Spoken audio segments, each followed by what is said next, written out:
Ayan. Ito na ang finished products ko.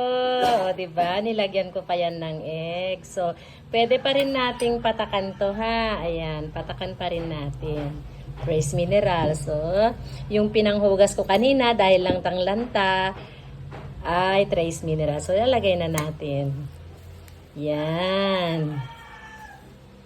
Yan. So, ito ay white onions, saka lettuce, at saka tomato, carrots, then the cucumber.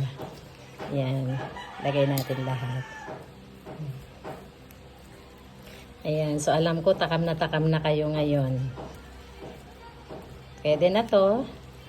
Tipid, di ba? Hindi na kailangan mag-rice. Ayan. So, healthy. So, tara na. Ayan. So, yung mga gustong mag-sponsor na kahit lanta na po yan, tatanggapin ko po. Huwag kayong mag-alala. Meron akong pampabuhay dyan. Ayan. So, super linis. Tignan nyo, oh. Oh, fresh na siya. Ayan. So, let's eat.